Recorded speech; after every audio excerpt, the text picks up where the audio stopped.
안녕하세요. 반갑습니다. 요길입니다. 오늘은 제 장비병을 고쳐준 책을 한 권 소개해 드릴까 합니다. 장비병이라고 말씀드렸는데 제가 최근 들어서 카메라를 한 대 사볼까 이런 생각을 많이 하고 있었거든요.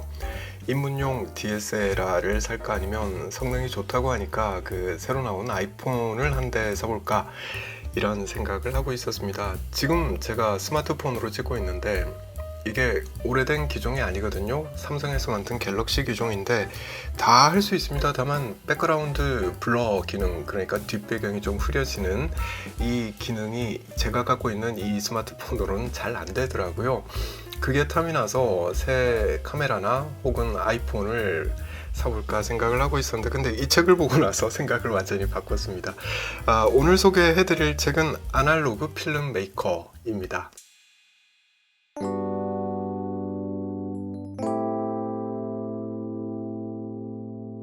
네, 이 책의 제목은 아날로그 필름 메이커인데 내용이 영상을 아날로그 방식으로 찍어야 된다 이런 내용은 절대 아니고요.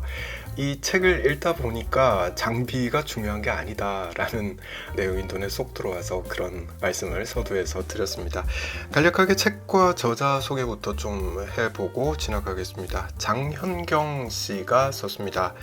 2006년부터 방송 일을 했고요. 광고 영상도 만들었다고 해요. 2012년부터는 1인 영상 제작자로 활동하고 있습니다.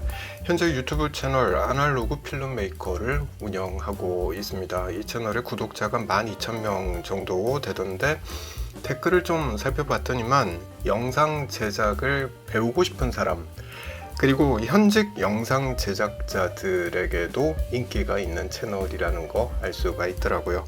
저는 이 책을 전자책으로 읽었고요. 제목은 말씀드린 대로 아날로그 필름 메이커입니다. 그리고 부제가 붙어 있는데 부제가 유튜브 시대 영상이란 무엇이고 어떻게 만들 것인가, 네, 이렇게 되어 있습니다. 이 책은 우리 시대 언어를 영상이라고 규정하고 있습니다. 기억나시겠습니다만 2000년대 중후반에 우린 열광하면서 썼던 SNS 매체가 있습니다. 바로 싸이월드인데 이건 사진 중심이죠. 당시엔 사진이 언어였습니다. 사실 따지고 보면 그땐 영상을 올리고 싶어도 여건이 안 됐죠. SNS 여건이 그렇지 못했습니다. 그러니 사진은 잘 올라가는 싸이월드가 우리 구미에 딱 맞았지 않나 라는 생각이 들기도 하는데 어쨌거나 당시 우리의 언어는 사진이었다는 거 누구도 부인하지 못할 것 같습니다. 근데 지금은 단연코 우리의 언어는 영상이죠. 유튜브 시대를 살다 보니 그렇게 돼버린 거죠. 이 책은 1인 영상 제작자로서 저자의 노하우를 담고 있다, 네, 이렇게 보면 될 것 같고요. 지금은 모든 사람이 자신의 이야기를 풀어내는 도구로 영상을 이용하고 있습니다. 이 도구를 잘 활용해보자, 네, 그 의미로 이 책을 썼다라고 보시면 되겠고요. 글을 풀어내는 솜씨가 아주 좋더라고요. 미디어 전공자라면 이미 알고 있는 내용일 수도 있지만 비전공자라면, 그리고 유튜브로 자기 영상을 만들어서 한번 인터넷에 올려보고 싶은 사람이라면 이 책을 읽으면서 아주 큰 도움을 받을 수 있지 않을까 싶습니다. 기술적인 측면에서 도움을 받을 수 있는 거 물론이고요. 여기에 플러스 알파가 있습니다. 이 책은 영상 매체 변천사를 아주 쉽게 잘 풀이하고 있더라고요. 다시 말해서 우리 시대 유튜브라는 매체가 어떤 흐름 속에서 존재하게 됐는지를 이 책을 보면 아주 쉽게 이해할 수 있습니다.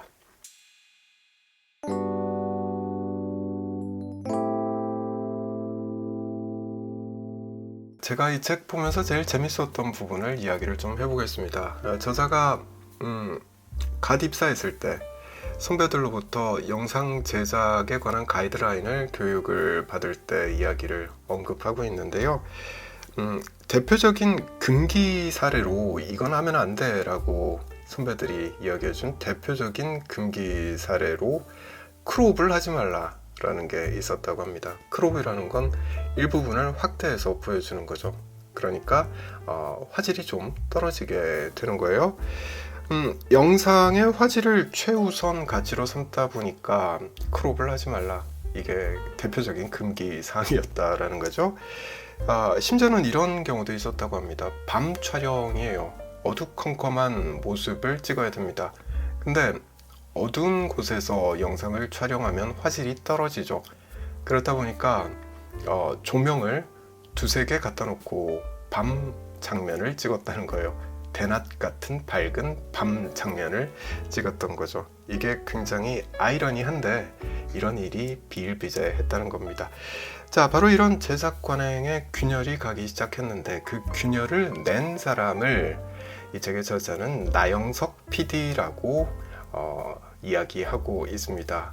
다 아시죠? KBS에 있다가 TVN으로 옮긴 아주 유명한 PD죠.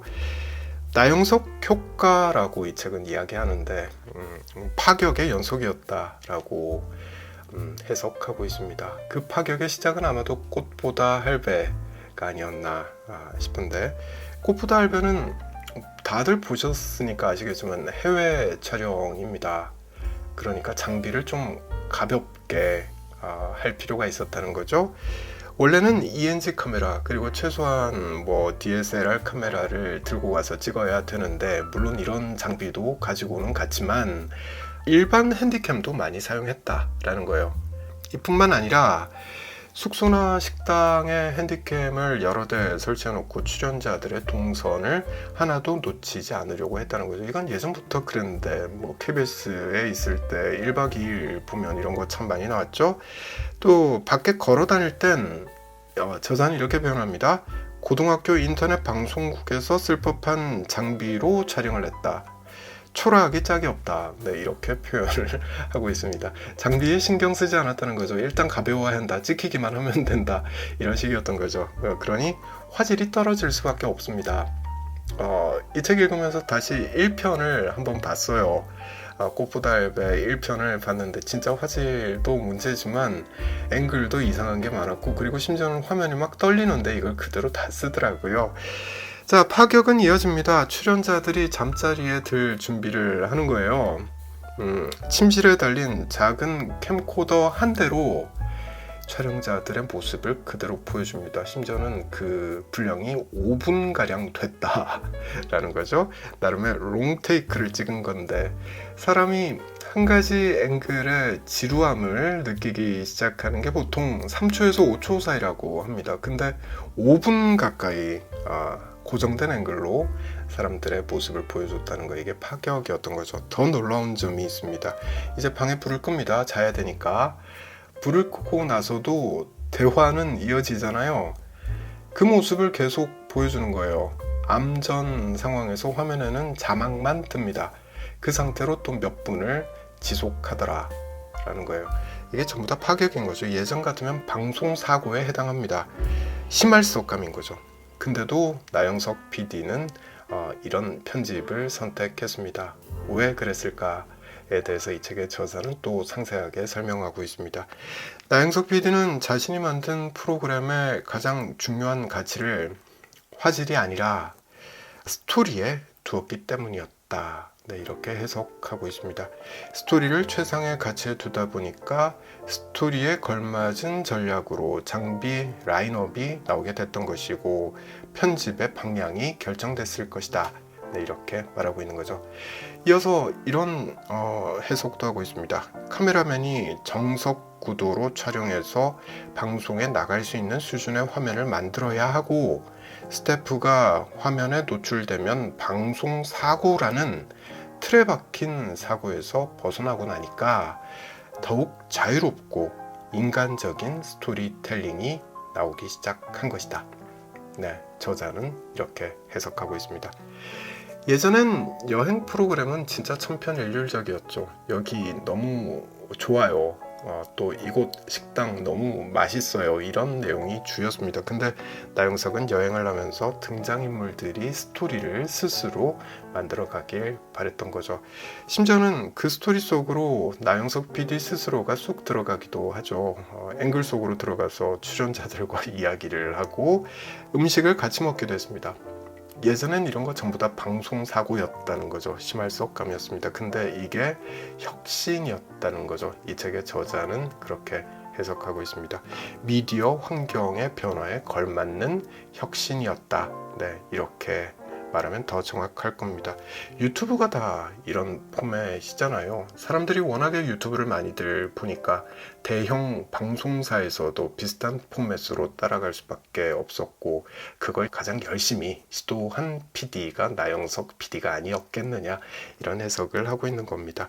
사실 고프로 한 대 들고 여행하는, 그러면서 영상을 제작해서 올리는 유튜버들 굉장히 많습니다. 화질은 엉망이죠. 근데 재밌죠. 제가 즐겨봤던 채널이 뜨랑길로라는 채널이 있는데 구독자가 한 32만 명 정도 돼요. 지금은 결혼도 해서 한국 서울에 살면서 계속 영상을 업로드하고 있던데, 초창기 영상을 보면 말도 좀 어눌하고요, 영어도 잘 못했던 것 같은데, 근데 점점 이 영어 실력이 늡니다. 심지어는 스페인어 실력도 진짜 많이 늘더라고요. 나중엔 진짜 유창하게 하던데, 이런 모습을 보면서 성장 스토리를 시청자들이 발견하게 되는 게 아닌가 싶어요. 이걸 보면 깨닫게 됩니다. 화질이 중요한 게 아니다 라는 거 알게 되는 거죠. 스토리가 중요한 것이다. 장비가 중요한 게 아니고 스토리가 중요하다. 고프로 한 대 갖고도 이렇게 훌륭한 재밌는 영상을 만들 수 있다 라는 걸 알 수 있게 되는 거죠.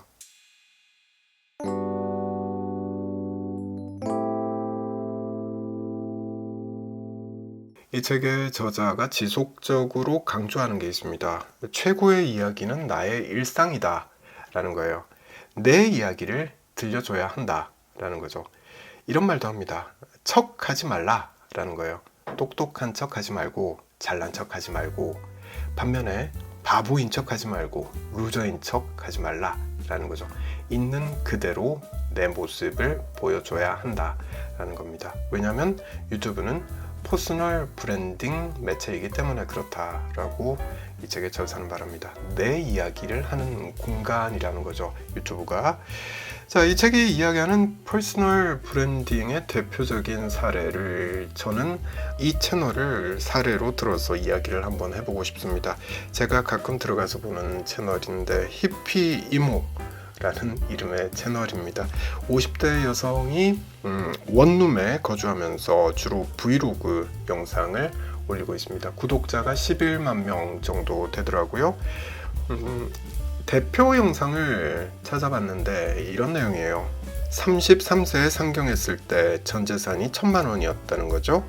그리고 47세가 됐을 때 3억으로 은퇴를 했다라는 거고요. 그리고 현재 50대 여성이 월 100만 원으로 어떻게 살아가고 있는지를 보여주고 있습니다. 이 영상이 1년 전에 올라왔는데 무려 348만의 클릭을 기록하고 있습니다. 대단하죠? 제가 하고 싶은 이야기는 이겁니다. 이 영상을 찍은 장비가 화려하지 않다는 거예요. 그냥 핸드폰, 그리고 고프로, 이게 다였습니다. 핸드폰은 갤럭시 S6였고요. 고프로 7 블랙을 사용했다고 그 영상의 설명란에 적어두고 있습니다.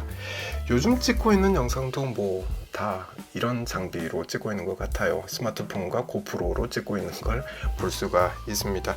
이걸 보면 정말 중요한 건 스토리구나 라는 거 알 수가 있는 거죠. 이 사람이 들려주는, 그리고 보여주는 그 스토리 자체가 재밌으니까 이 채널에 계속 들어가게 되는 게 아닌가 싶은 거예요. 사실 이 책 보기 전에 제가 서두에도 말씀드렸지만 입문용 DSLR을 한 대 사볼까 이런 생각하고 있었다고 말씀드렸는데요.